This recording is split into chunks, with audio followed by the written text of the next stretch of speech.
जय श्री कृष्ण।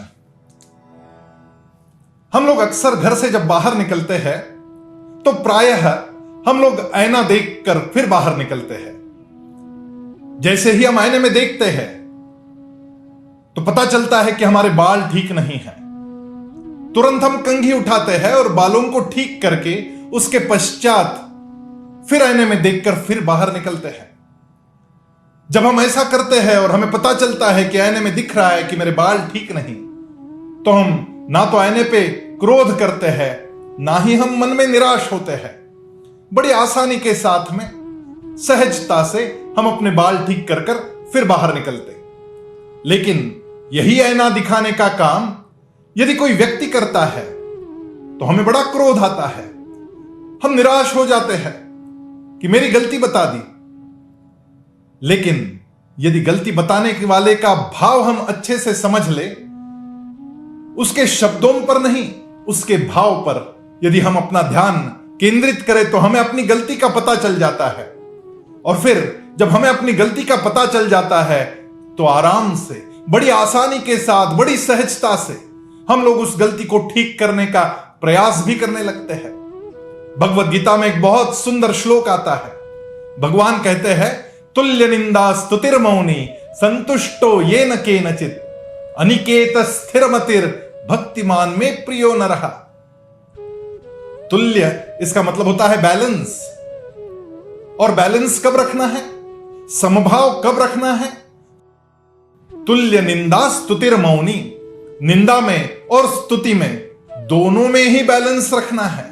कोई हमारी आकर स्तुति कर दे तो बहुत ज्यादा खुश होने की जैसी आवश्यकता नहीं, वैसे ही कोई आकर के निंदा कर दे तो बहुत दुखी होने की भी आवश्यकता नहीं। हम लोग बैलेंस बनाए रखे। संतुष्टो ये न केनचित, हम लोग मन से संतुष्ट रहे, सहजता से उसे ले। अनिकेत स्थिरमतिर, अनिकेत का मतलब होता है वो आकाश। उस आकाश में बादल आते हैं और चले जाते हैं, लेकिन आकाश हिलता नहीं, उसमें कोई परिवर्तन नहीं आता। उसी प्रकार निंदा के घने बादल या स्तुति के सफेद बादल भी आ जाए तो हमारे मन को हम आकाश के जैसे स्थिर रखे। ऐसे भक्त मुझे प्रिय लगते हैं, वही विजेता बनते हैं। एक बड़ी सुंदर कहानी है। एक मूर्तिकार था जो शाड़ू की मिट्टी से अपनी मूर्तियां बनाता था। बहुत सुंदर गणेश की मूर्तियां जब वो बनाता तब गणेश उत्सव में उन मूर्तियों की बड़ी मांग रहती। लोग उसकी मूर्तियां बहुत पसंद करते थे। अब उस मूर्तिकार का लड़का भी बड़ा हो गया था और बचपन से ही वो भी अपने पिता के संग बैठकर कभी कभी छोटी छोटी मूर्तियां बनाने का प्रयास करता रहता। अब जब वो 16-17 साल का हुआ तब उसने भी मूर्तियां बनाना आरंभ किया और वो भी अपनी मूर्तियां बनाकर बाजार में बेचने लगा। मूर्तिकार की मूर्ति भी 100 रुपए में जाती थी और मूर्तिकार के बेटे की मूर्ति भी अब कभी 50 रुपए में, कभी 70 रुपए में जाती थी, कभी कभी 100 रुपए में भी चली जाती थी। लेकिन मूर्तिकार जो था वो अपने पुत्र को सदैव मार्गदर्शन देता रहता। वो उस मूर्ति से कुछ ना कुछ दोष निकालता। कभी कहता कि इसका कान ठीक नहीं बना है, कभी कहता कि इसकी सूंड ठीक नहीं बनी है, कभी कहता कि हाथ की उंगलियां ठीक बनाओ। और मूर्तिकार का पुत्र उसी प्रकार से अपनी मूर्ति में सुधार करते जाता। धीरे धीरे मूर्तिकार के पुत्र की मूर्तियां और ज्यादा दाम में बिकने लग गई। एक दिन तो उसकी मूर्ति 200 रुपए में बिक गई। वो बड़ा प्रसन्न होकर घर लौटा कि आज मेरी मूर्ति 200 रुपए में बिक गई। वो अपनी मां से, अपने पिता से कहने लगा कि मेरी मूर्ति 200 रुपए में बिक गई।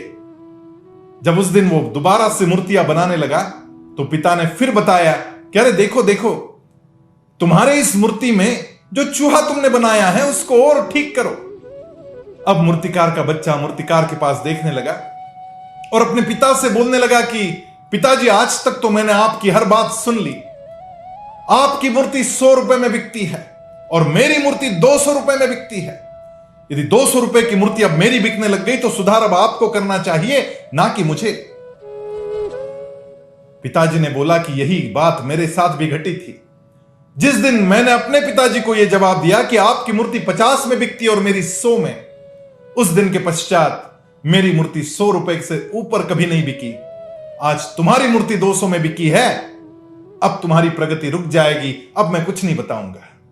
निंदा से विचलित होने का कारण नहीं, निंदा तो फीडबैक होता है, और ये फीडबैक हम सहजता से ले और अपने आप में सुधार करें, तभी हम जीवन में आगे बढ़ते हैं। और जीवन में आगे बढ़ने वाला ही विजेता बनता है। आइए हम विजेता बने, निंदा और स्तुति को समानता से ले, भगवान कृष्ण के बताए इसी मार्ग पर आगे बढ़े। जय श्री कृष्ण।